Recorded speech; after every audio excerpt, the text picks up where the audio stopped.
Hello everyone! It's been a long time since I did one of these videos where I fill you in on what I've been reading lately.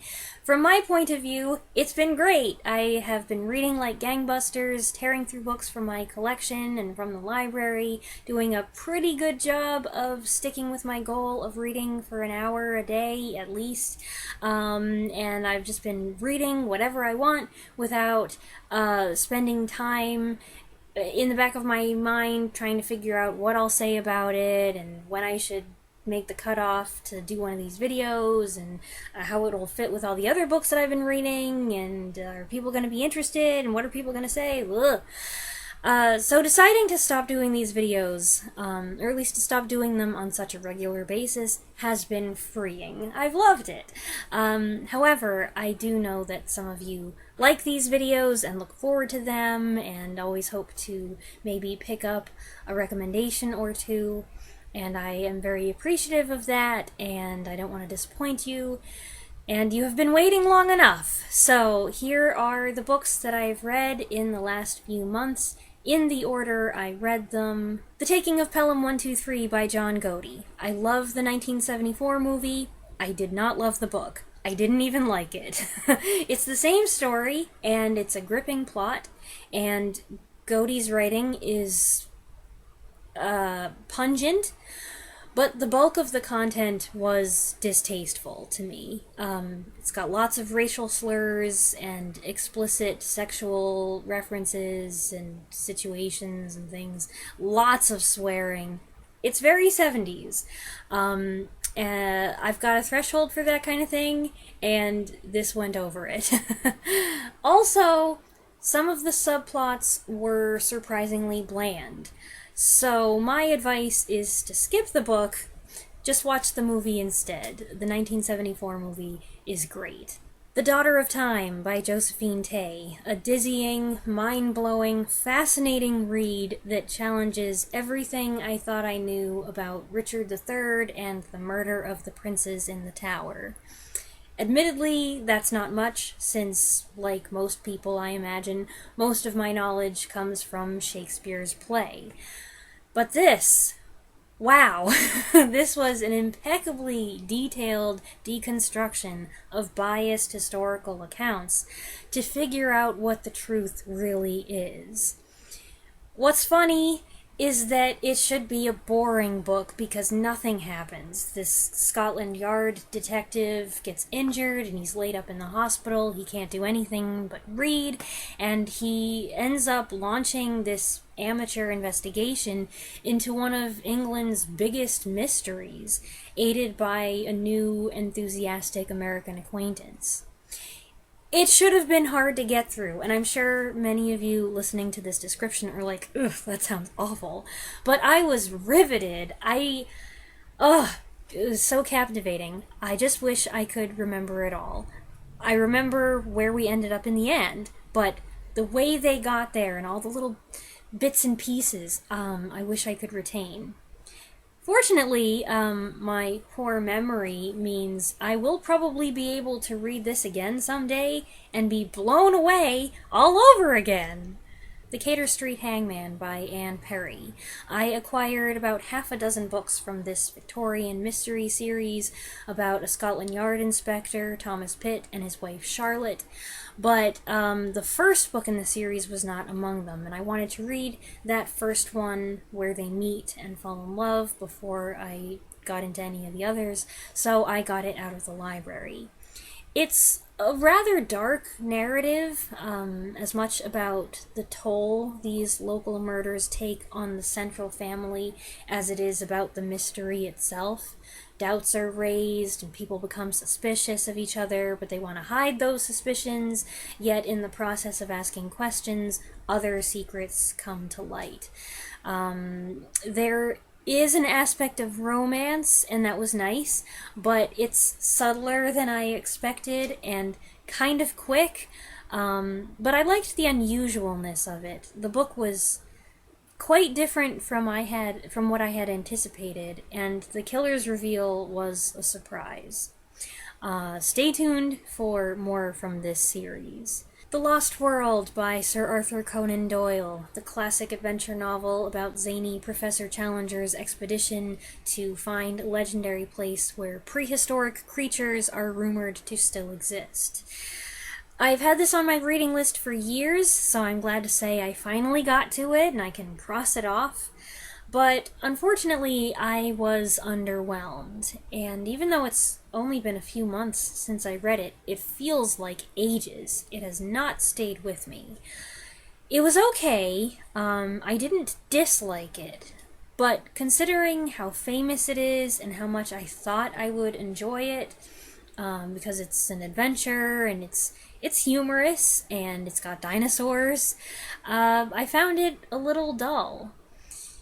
It did remind me of the fact that when I was a kid, I tried numerous times to like the Sherlock Holmes stories, and I just never could. And then years later, I reread, or maybe I was reading it for the first time, I'm not sure, The Hound of the Baskervilles, and I liked it, but I didn't really like it. And I just find Sherlock Holmes such an insufferable character. He's so arrogant, and I can't stand him on the page. Some of the adaptations are fine, but anyway, I just don't think I'm that fond of Arthur Conan Doyle's writing style. But now I know firsthand that the 1925 film is a very close adaptation, except for a minor change at the end. They made the climax even more exciting than it was in the book. Miss Pym Disposes by Josephine Tay. I got this along with The Daughter of Time, and after that went so well, I was eager to dive into it. And good news, it's another winner.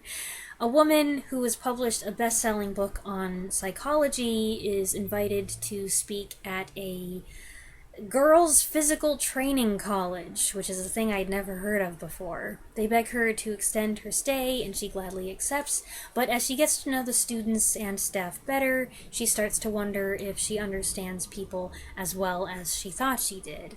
Eventually, a crime occurs, which launches the story into the mystery genre, but the bulk of it is devoted to establishing setting and characters, while a sense of impending doom lurks in the background. The approach is novel and entertaining, with lively and diverse characters and a portrait of dorm life that brought back fond memories.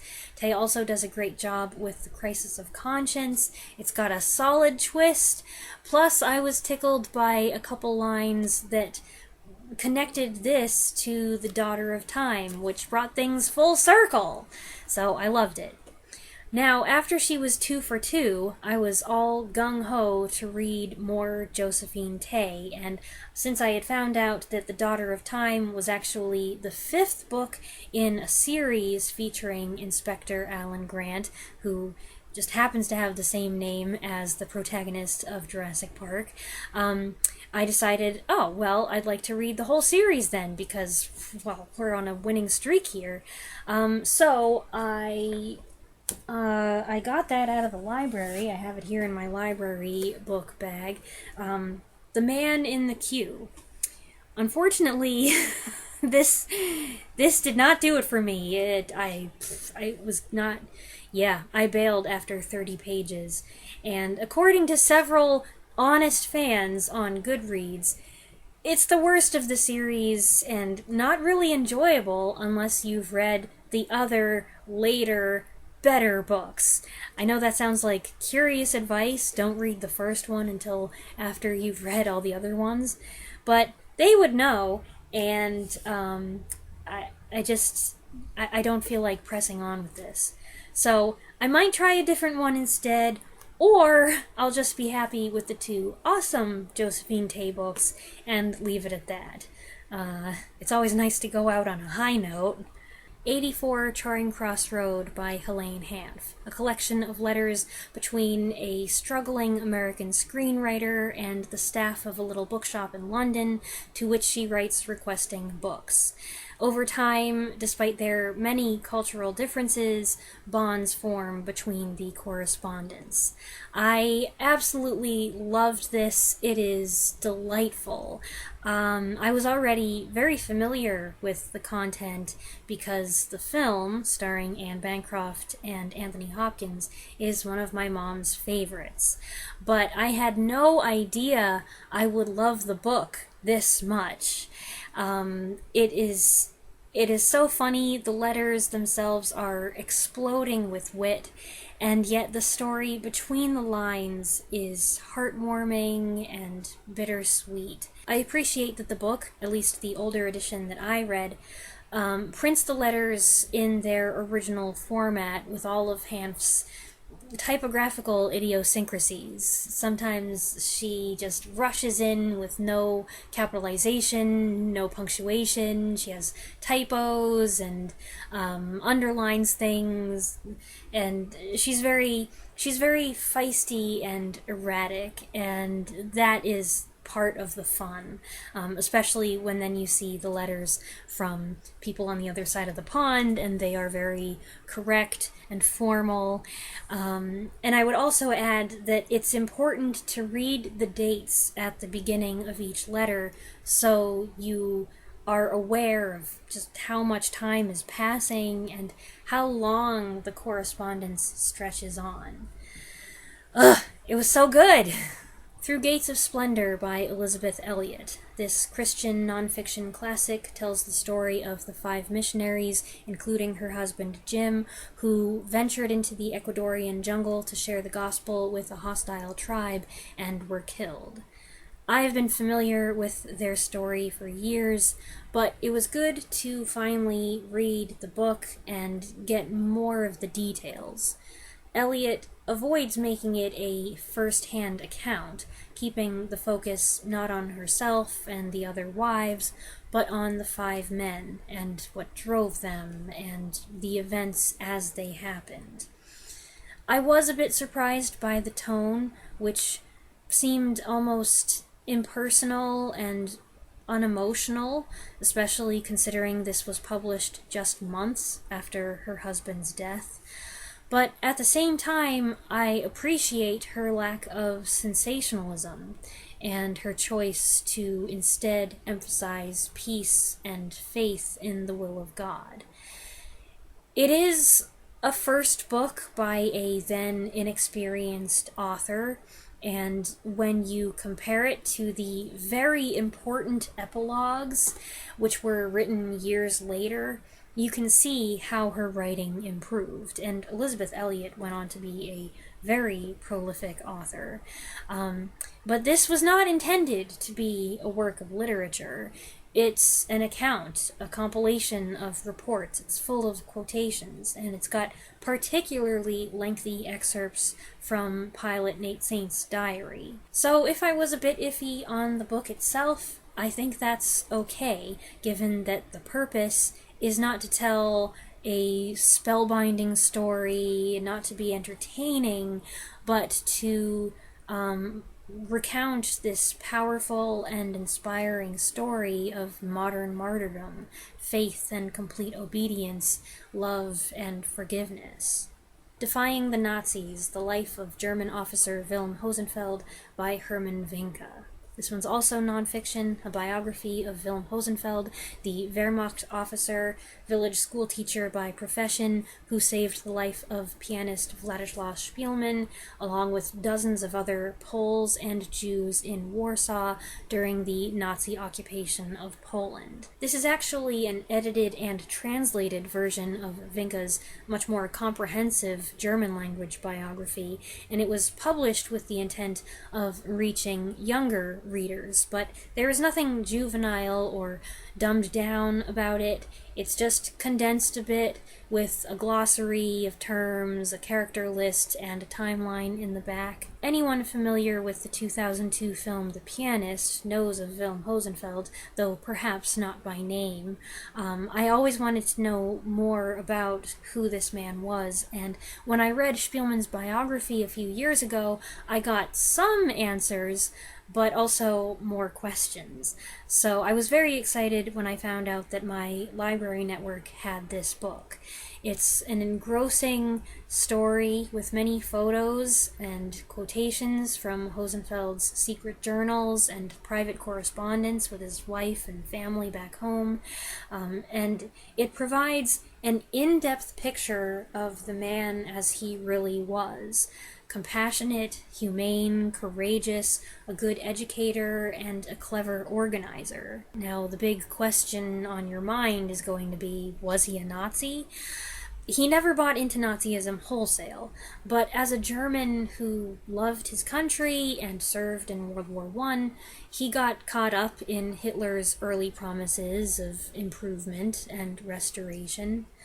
But it wasn't long before he realized the grim realities behind the propaganda, especially when it came to the way ignorant young people were used by a small group of evil, power-hungry thugs to target anyone who didn't fall in line. Since he was a school teacher, this was something that he saw firsthand, and it was horrifying. Hosenfeld was an admirable man of faith, and he became a hero when he chose to remain in a position he disdained and even despised, because he understood that it was the best way he could help people who were considered Germany's enemies, and intervene on their behalf right under the Nazis' noses. Hopefully this book, which was published in 2018, can help keep Wilm Hosenfeld's memory alive and spread the message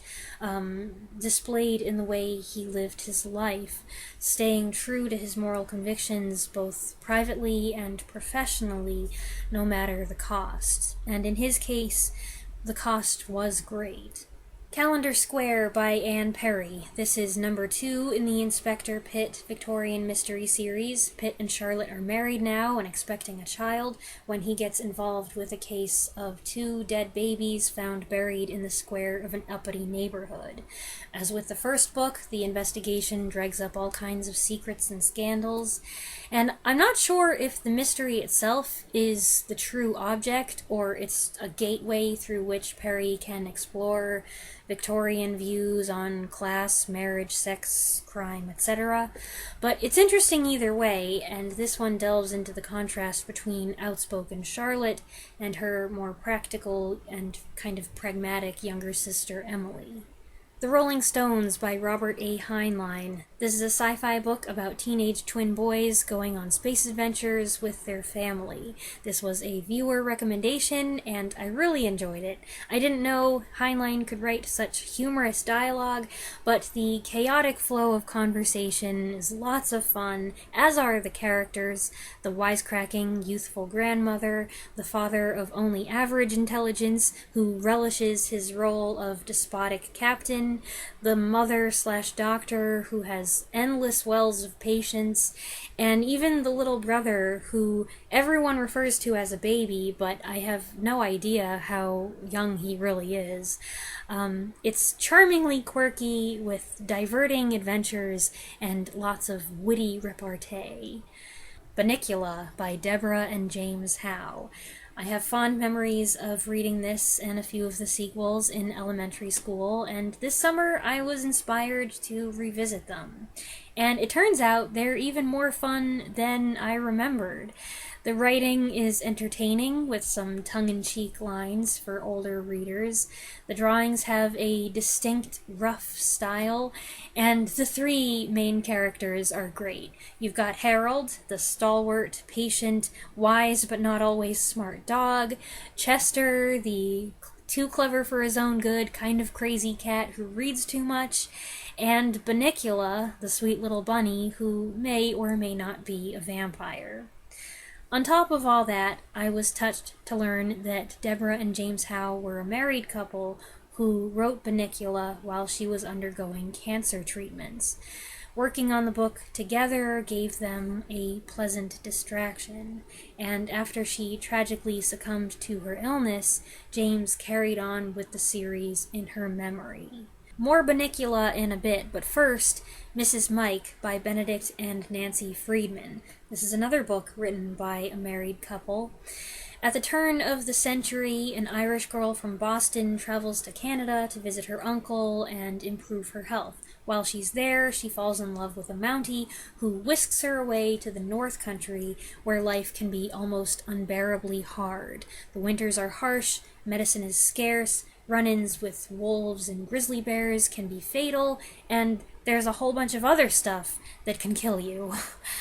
I loved this book. I had never heard of it before, but apparently it's considered a classic. Maybe it's considered a Canadian classic. I was tearing through it so fast that I had to force myself to slow down, partly because I didn't want it to end, and partly because I didn't want the various incidents to become a blur in my memory. And so far, they haven't. I found out afterward that the book is biographical, based on the experiences of a woman the writers met who shared her life story. It is humorous and warm at times, with a little romance. It's distressing sometimes. There are a couple spots that made me feel queasy. And then the last few chapters made me bawl. It's a lovely story. I just couldn't get enough of it. There are actually a couple sequels, and I don't know, I might read those. Howliday Inn by James Howe, the second book in the Bunnicula series, though Bunnicula is scarcely in it. The family goes away on vacation, and they can't take their pets, so Harold and Chester are left at Chateau Bow Wow for a week. They're miserable about the prospect, and it only gets worse with bad weather, sloppy management, crazy fellow guests, and Chester's insistence that 2 of the dogs are werewolves. Surprisingly, that's a relatively minor subplot. I really enjoyed this. In particular, I loved the first 2 chapters. They're hilarious. Without his wife, James Howe was worried that he wouldn't be able to find the characters' voices, but they're there just the same, and it's a highly entertaining read. The only thing is that I found the mystery involving a dog that disappears, or perhaps was murdered, goes on for too long. This book was twice the length of Bunnicula, and I don't think it needed to be, but I really enjoyed it anyway. The Chrysalids by John Wyndham. This one's set in a vaguely post-apocalyptic world where a religious cult has taken hold, fighting back against so-called deviations, which are mutant people, animals, trees, crops, etc., not in the true image. I've been meaning to get to this one for a while, after I enjoyed several other Wyndham books. I would say the social commentary is quite obvious, with an allegory that clobbers you over the head at times, although I fancy the modern interpretation may be more than Wyndham himself bargained for. The first half was very good, but it became kind of dull later on. There's a lot of traveling, and then we get Wyndham's Achilles heel, lengthy speeches about civilization, society, religion. I've noticed this in all 4 of the books by him that I've read. He has this tendency to let his wise characters pontificate about these subjects, and even the other characters who have to listen find them convoluted, condescending, or boring. But despite that, it was an interesting read for the most part, and if I were to rank Wyndham's books that I've read so far, I would keep The Day of the Triffids at number 1, followed by The Midwich Cuckoos, and I might rank this above The Kraken Wakes, which was very similar to the Day of the Triffids, but not nearly as good, and it hasn't stuck with me too well. The Celery Stalks at Midnight by James Howe. Bunnicula number 3 has a great title that may be one of my favorite titles ever, but I can say now with confidence that I like the first 2 books better. This retreads a lot of the same ground as the first book, which is fine, but at this point, and at my age, it's too repetitive. It also wasn't as funny as the others, although new addition Howie the Dachshund puppy choosing Chester the cat as his father figure is hilarious. It seems absurd to call this particular book more far-fetched than the others, but that is the impression I came away with. And after reading the 3 books, I guess I've had my fill of revisiting the series. There are a few more, but I'm gonna stop here. It was worth it, though. Master of the Moor by Ruth Rendell. When I acquired those Josephine Tay books and Anne Perry books, I also got a lot of other things, including half a dozen Ruth Rendell books. I had never read her before, and I picked this one at random for my introduction. A man finds the body of a girl strangled to death on the moor with her hair cut off close to the scalp. What follows is a bizarre mystery / psychological thriller. I kind of guessed where it was going, but I think I was supposed to, and it still had some great twists. The main character is kind of insufferable. He's an arrogant nature freak, obsessed with his grandfather's heritage, which he secretly lords over everybody else. Needless to say, he's not likable, but to say anything else about the book, the plot, the characters, would be getting into... It's too tricky, so I'm going to leave it there. There were a few slow passages I skimmed, and it suddenly lost momentum at the end. So that was odd, but the ride up to that point was entertaining. The Wheel of Darkness by Douglas Preston and Lincoln Child, the 8th book in the Pendergast series, and this one gets a big ol' nope from me. For one thing, I wished partway through that I'd stopped reading it. It veered into the occult, which I try to avoid. But also, it was just plain ridiculous, to the extent it became boring. The writing is also sloppy, and the characterizations are lame. The first half was okay, but then it just became a mess. I don't know what happened. I did have some fun looking at the 1-star reviews on Goodreads and seeing people articulate the same issues and frustrations I had. This was such a drag that I think I might be almost done with this series. Pendergast wasn't even likable here, and with each book, he's gotten less interesting.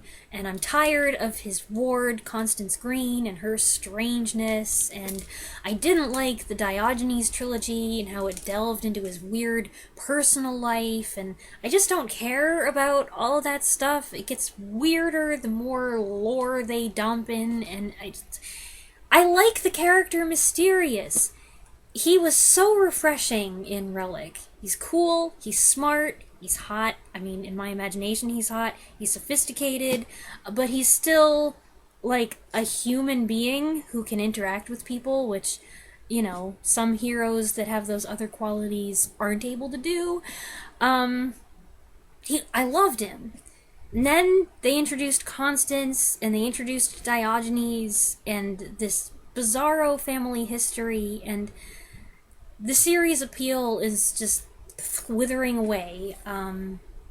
There have been some serious diminishing returns. I loved Relic. I loved Still Life with Crows. Reliquary was pretty good. But each one just, yeah. I looked at the blurbs for the next 12 books in the series. I think there are 12 more after this. And I'm not encouraged, and I'm not feeling it. It sounds like there's another Pendergast's crazy personal life trilogy within the series, and it just does not sound interesting to me. I do think I'll skip ahead to White Fire, which is book number 13, because it finally brings back a character who was introduced in Still Life with Crows, and I loved her dynamic with Pendergast, and I've been waiting all this time for them to have scenes together, to do something, and she has had a couple brief appearances, but it was so disappointing. It sounds like White Fire is a return to form. It has more in common with Still Life with Crows, and it doesn't have all the personal stuff. But after that, no. I'm done. And the last book I finished was Paragon Walk by Anne Perry. This is number 3 in the Inspector Pitt and his wife Charlotte series. The mystery this time revolves around the rape and murder of a young lady in Charlotte's sister's neighborhood, which drags all kinds of sordid secrets into the open, and Emily's husband is among the suspects. There are definitely trends in this series. After just 3 books, I think I've figured it out. There's a lot of social commentary, criticism of the idle rich, moral hypocrisy in Victorian society. There are a lot of fancy little get-togethers where people just gossip with each other. It's not exactly my thing, but these are engaging mysteries with good twists and interesting characters, even if, generally speaking, there's a sameness to them. I've got, I think, 3 or 4 more on my shelf, and I'm going to keep reading them because I like them, and there is something fresh about them, but I would like to see a little more variety going forward. And those are all the books that I've been reading over the last few months. I've definitely gotten back into murder mysteries, which is funny. I used to read those all the time when I was younger, and then I drifted away, but I guess I'm back. You might have noticed I did read all of these in physical book format. I don't have anything against ebooks, but I read a ton of them last year when I did that crazy Snowbound project, and my eyes suffered for it, I think. And I realized that if reading is something I do, not just because I love the activity, but to give my eyes a break from looking at a screen, it defeats the purpose if I just read an ebook on another screen. So I've been sticking with physical copies, and I've felt better for it. And none of these were audiobooks, because I don't do audiobooks. No knock on those who love them. My sisters have become ardent audiobook crusaders and try to bully me into doing audiobooks. I'm joking. They didn't really. I mean, they are crusaders, but they weren't that pushy.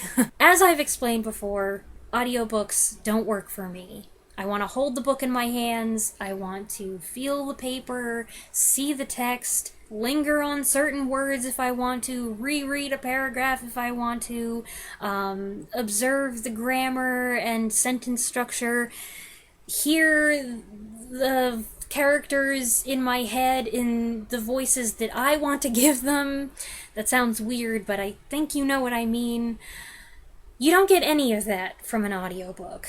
Plus, I don't really like being read to. I don't like having to keep rewinding because I stopped paying attention and was thinking about something else. If I'm doing an activity like cooking or cleaning, I would much rather take that opportunity to listen to music. And on the rare occasions when I have listened to an audiobook, I didn't count it on my reading list because I don't consider myself as having read it. I have never read Treasure Island. I listened to someone else read it, and I got very little out of the experience. It's just not the same thing. But that's me, and that's a whole tangent I probably should avoid because I know how people are about their audiobooks. So, if you're offended by any of the stuff I just said, just ignore it and pretend I didn't say anything. Those are the books I've been reading lately. I hope you enjoyed this video. Let me know your thoughts on any of the titles that I talked about, or if you like, you can share what you've been reading, and I'll be back next week with a movie review. Thanks for watching.